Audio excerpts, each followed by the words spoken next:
کہ جو ہمارے جنرل الیکشن تھے اس میں سب نے دن رات محنت کر کے اور ہمیں یہ کامیابی عطا کروائی، اور آج پھر ہمارے یہاں اکٹھے ہونے کا مقصد صرف ایک ہے۔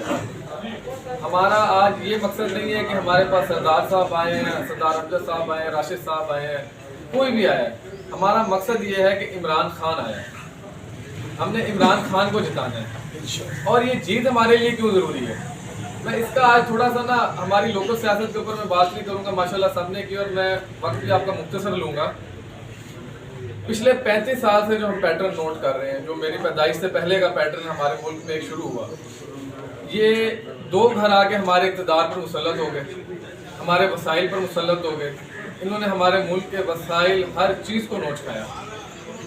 آج معاملہ یہ ہے کہ ہماری قوم کا انہوں نے جو سب سے بڑا نقصان کیا کہ ہمیں کبھی ایک قوم نہیں بننے دیا۔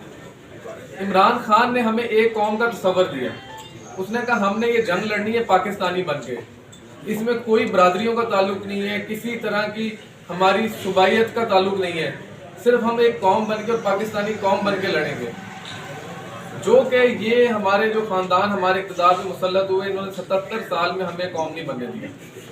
انہوں نے ہماری جو اخلاقیات تھی ان کا نقصان کیا، انہوں نے یہ نقصان کیا کہ ہمارے درمیان اچھائی اور برائی کا فرق ختم کیا، انہوں نے یہاں رشوت کا کلچر عام کیا کیونکہ انہوں نے خود پیسے کھانے تھے۔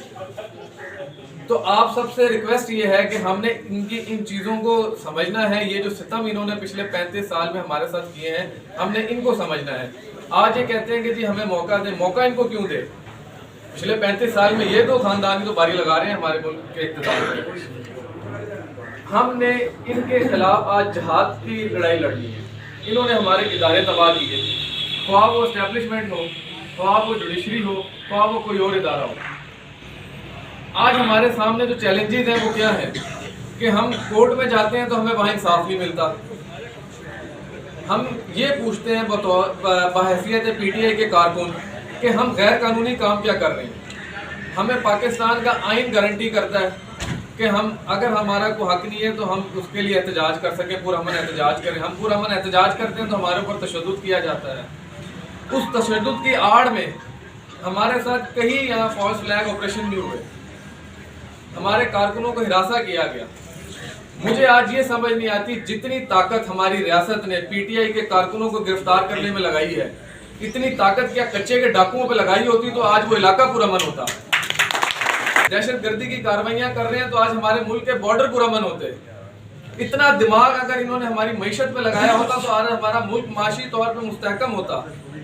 ہم ایک بدترین بحران کے بعد جو 100 سال میں ایک دفعہ آتا ہے، کرونا جیسا بحران، اس کے باوجود ہمارے لیڈر نے ایک ویژن دیا، اس نے کہا ہمارا ملک بند نہیں ہوگا، ہم اپنے ملک کی انڈسٹری کو بھی چلائیں گے، ہم اپنے ملک کے روزگار کو چلائیں گے۔ ہم نے کنسٹرکشن کو انڈسٹری کا درجہ دیا، ہماری ٹیکسٹائل انڈسٹری ریوائیو ہوئی، اور وہی ملک جو 20 ارب ڈالر کے خسارے میں چل رہا تھا وہ 500 ملین ڈالر کا سرپلس میں چلا گیا۔ یہ کیا وجہ تھی؟ یہ ایک لیڈر کا ویژن تھا۔ بدقسمتی سے وہی چور لٹیرا ٹولہ ہمارے پر مسلط کیا گیا۔ مسلط کیوں کیا گیا؟ کہ وہ کچھ آقاؤں کی جو ہمارے یہاں پہ اجارہ داری تھی وہ ختم ہو رہی تھی۔ عمران خان ان آقاؤں کے کہنے پر نہیں چل رہا تھا۔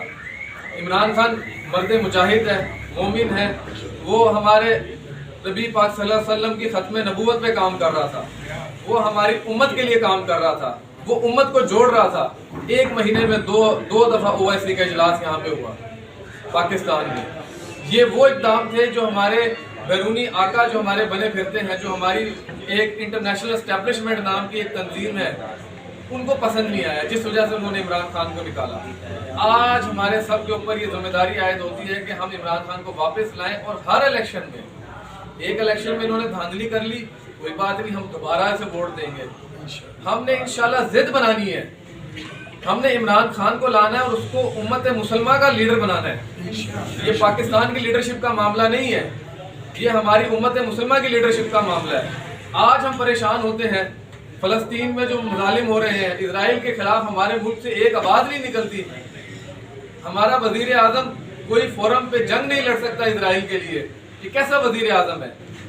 ہمیں تو یہ تربیت کی گئی کہ ہم نے ظلم کے خلاف کھڑے ہونا ہے۔ اور آج آپ سب بھائیوں سے درخواست یہ ہے کہ ہم نے اس الیکشن کو یہ الیکشن کی حد تک الیکشن نہیں ہے. یہ بالکل جیسے میرے بزرگوں نے کہا, میرے بڑوں نے کہا کہ یہ ہماری اچھائی برائی کی جنگ ہے. اس کو ہم نے لڑنا ہے, اور لڑنا اس لیے ہے کہ آج ایسا وقت آ گیا, ہمارے ملک کا ہر ادارہ جو ہے وہ تباہ ہو گیا. کسی ادارے میں نظریات کے اداروں پہ نہیں ہے, عوام کا بھروسہ ان حکمرانوں پہ نہیں ہے کہ یہ ہمارا پیسہ چوری کریں گے, ہمارے پیسے کا وسائل کا غلط استعمال کریں گے. آج ہم اپنے بجلی کے شعبے کی حالت دیکھ لیں, آج ہم اپنے گیس کے محکمے کی حالت دیکھ لیں, آج ہم اپنے جو ہمارے جس ملک میں, کسی بھی ملک میں, کسی بھی معاشرے میں جو بنیادی چیز ہوتی ہے وہ انصاف ہوتی ہے, ہمارے ملک میں انصاف ہی نہیں ہے. ہم اپنے تھانہ کلچر کو دیکھ لیں. میں کوشش کر رہا تھا کہ میں مخالفین پہ کوئی بات نہ کروں, لیکن جب سے یہ حکومت بنی ہے آپ خود اندازہ لگائیں